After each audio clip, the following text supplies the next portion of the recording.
بالکل عطا آپ کی جماعت اپنے 5 سال پچھلے کہہ رہے ہیں، تین لوگ بول رہے ہیں، آپ ہی کے پاس آ رہی ہوں میں کہ وہ آپ کی جماعت کہتی ہے کہ آپ کے ساتھ زیادتی ہوئی تھی، میاں صاحب کے ساتھ زیادتی ہوئی تھی، پی ٹی آئی کہہ رہی ہے ان کے ساتھ زیادتی ہو رہی ہے، ان کے چیئرمین کے خلاف زیادتی ہو رہی ہے. جی آواز تھوڑی سی جی اچھا آپ بتائیے کہ کیا آپ کیا کہتے ہیں، کیونکہ وہ کہتے ہیں کہ ٹروتھ کمیشن بننا چاہیے.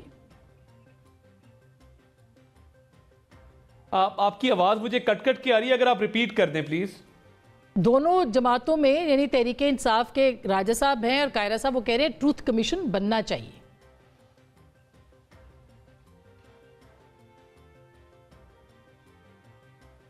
میں خیال ہے آپ کو آواز نہیں جا رہی. میں مزمل صاحب پہ آ جاتی ہوں. میں نے کہا تھا سب کا سن کے مزمل صاحب اپنا انالیسس پیش کریں گے، تب تک عطا کو شاید ہماری آواز آئے.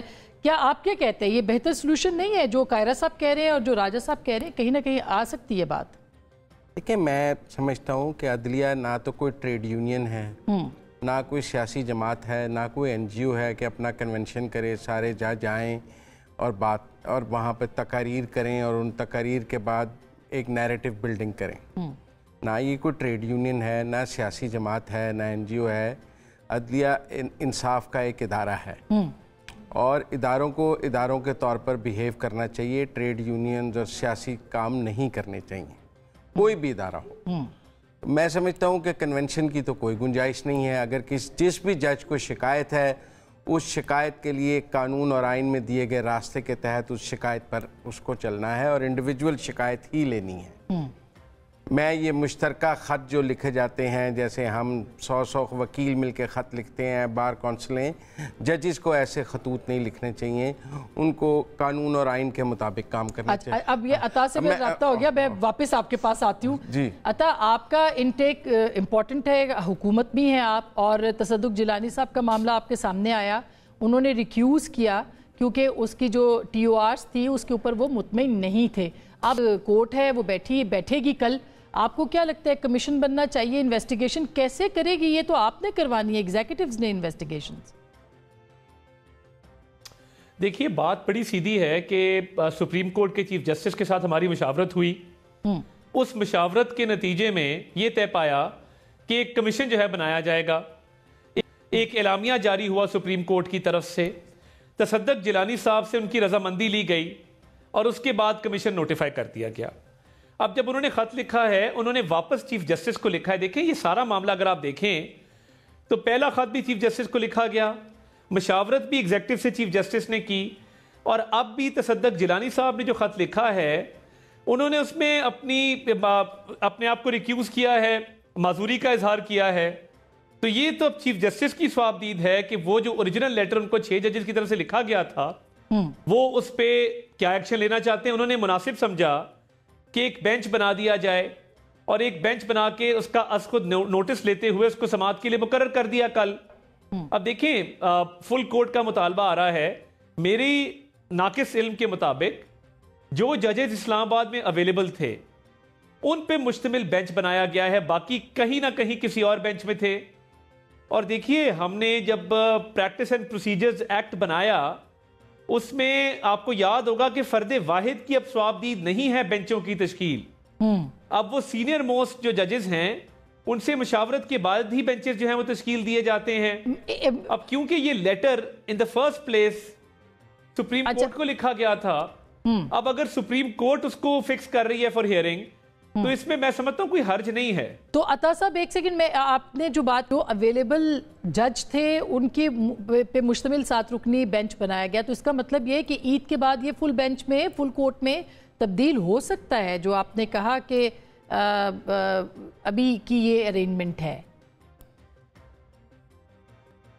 دیکھیں یہ تو چیف جسٹس کی صوابدید ہے کہ انہوں نے جو اویلیبل ججز تھے ان پہ مشتمل پریکٹس اینڈ پروسیجرز ایکٹ کے تحت ایک بینچ تشکیل دیا ہے. اب نیا بینچ بنتا ہے نہیں بنتا، کیا معاملہ دوبارہ سے سنا جائے گا نئے بینچ کی تشکیل پہ؟ میں تو اس پہ کامنٹ نہیں کر سکتا بیکاز یہ تو بہتر سپریم کورٹ اس پہ بتا سکتی ہے. مگر بنیادی نقطہ یہ ہے کہ ان 6 ججز نے چیف جسٹس کو ایڈریس کر کے خط لکھا تھا اور چیف جسٹس کو اپنے گریونسز جو ہیں ان کے ریڈریسل کے لیے کہا تھا اور ان سے یہ عرض کی تھی کہ یہ ہمارے مسائل ہیں، یہ ایشوز ہیں، اس حوالے سے کوئی نہ کوئی تحقیقات کی جائیں. تو چیف جسٹس نے اس پہ نوٹس لیتے ہوئے اس کو فکس کر دیا ہے. یہ جو اپوزیشن جماعتوں کی طرف سے پہلے اعتراض کمیشن پہ کیا گیا, تصدق جیلانی صاحب پہ کیا گیا, اب وہ اس بینچ کی تشکیل پہ کیا جا رہا ہے, تو مجھے تو یہ سمجھ نہیں آتی کہ یہ مطمئن کیسے ہوں گے. کیا کسی سیاسی آدمی کو لگا دیا جائے, کیا کسی بیوروکریٹ کو لگا دیا جائے؟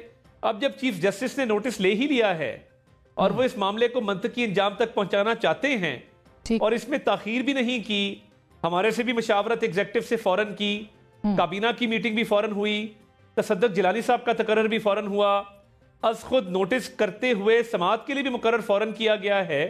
جب تاخیری حربے نہیں ہیں, کیونکہ مجھے یاد ہے کہ بندیال صاحب کے زمانے میں تاخیری حربے بھی اپنائے جاتے تھے اور بینچز کی تشکیل میں supreme court practice and procedures act کو بھی لاگو نہیں کیا جاتا تھا.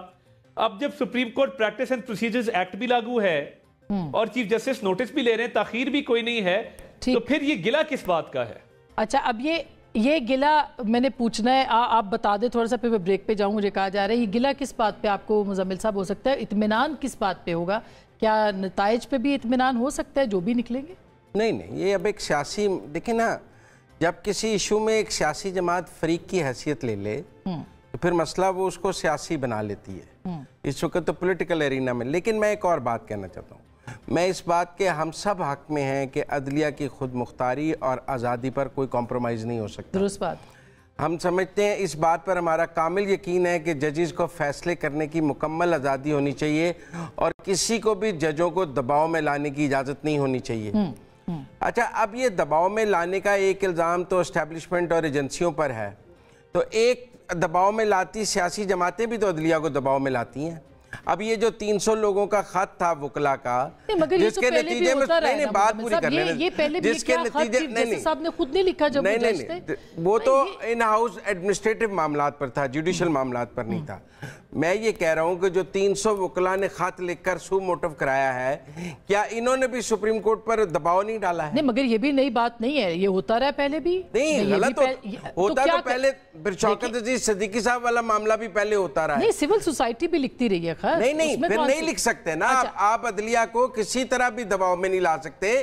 آپ یہ کہیں کہ عدلیہ کو دباؤ میں لانے کی سول سوسائٹی کو اجازت ہے, سیاسی جماعتوں کو اجازت ہے, اسٹیبلشمنٹ کو نہیں ہے. تو عدلیہ دباؤ نہ محسوس کرے نا سر. نہیں, بالکل نہیں کرنا چاہیے.